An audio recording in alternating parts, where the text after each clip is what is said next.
Isang masayang araw, hapon at gabi sa inyong lahat guys. Ano kayong panig ng mundo ngayon? Hello, hello! At ang ating ganap for the day ay ito. Magbabalot tayo ng ating gift na payong at ibibigay natin sa my birthday celebrant.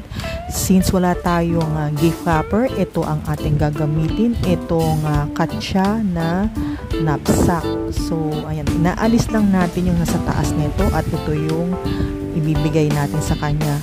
Tiyak na itong dalawang ito ay magagamit niya sa kanyang pang araw-araw. Pwede rin or nasa sa kanya na kung kailan niya gagamitin itong mga ito. Pero yun, usually po guys, ang ating ibinibigay na pang regalo sa mga kaibigan na gaya niya nagdidiwang ng kaarawan o kamag-anak ay yung usable. So since naisip ko itong dalawang ito ay usable, ito yung naisip kong ibigay, payong at saka knapsack ng bag. So ang ginawa natin, pinasok natin yung payong sa loob ng knapsack na katsa na bag. Dahil wala tayong dito guys, wala tayong gift wrapper na pang birthday at medyo may kalakasan ng ulan ngayon, kaya ito ang aking ginawa.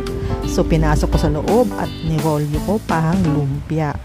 So ito, iniisip ko kung paano ko itatago yung handle na yan o yung kanyang tawag nito, yung kanyang sabitan sa shoulder na tali. So ayan guys.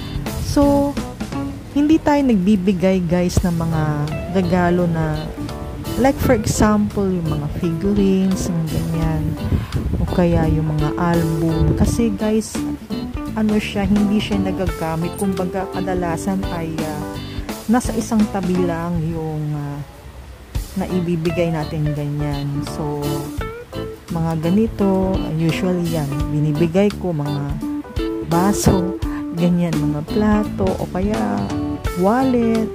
So yan yung mga kadalasan na binibigay ko. Iniisip ko agad at saka yung iniisip ko yung posibleng pwede niyang magamit at yun kung ano yung paborito niyang usual na ginagamit. At higit sa lahat, syempre tatanungin mo kung ano yung for example, favorite color niya, favorite character niya, yung gano'n na cartoon, or para at least may idea tayo na kung ano yung ibibigay natin regalo dun sa may nagdidiwang na ng kaarawan, o kaya hindi lang yun, kundi may mga ibang okasyon din tayo nagbibigay ng mga regalo, like for example, Pasko, Valentine's Day, o New Year, o kaya kung ano man yung mga pwedeng i-celebrate na yan, like for example, may mga kasal, o kaya anniversaries. So yan, itong ribbon na to ay meron akong stock na ganyan dito. So yan, magagamit natin na pangtali, pang support dun sa bag na katsa para hindi siya bumuka.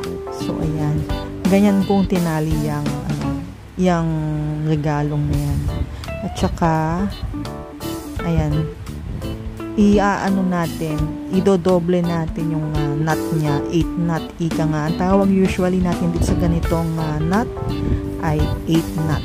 So yan lang ang alam kong nut sa mga tali. So yan, i-8 nut natin para secured siya. So yan, ayusin natin para presentable yung ating regalo.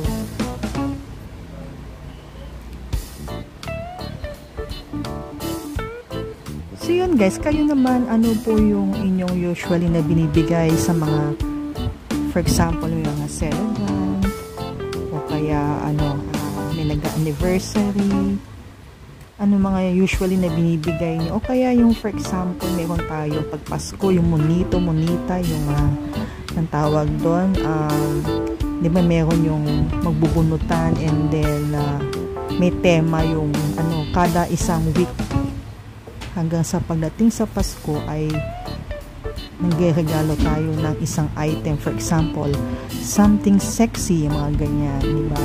Ano usually yung binibigay niyo kapag ganyan? Though pag monita mahirap magbigay ng regalo na ganyan kasi mag-iisip ka ng naangkop dun sa tema, diba?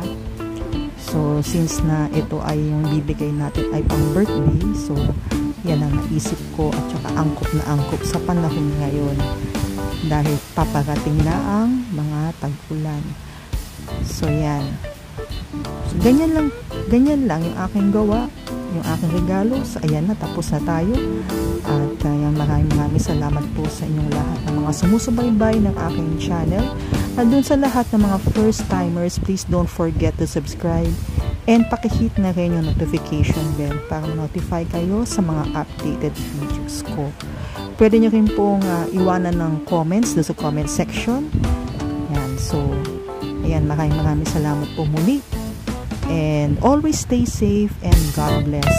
Hanggang sa muli natin pagkikita, kita-kits tayo. Bye!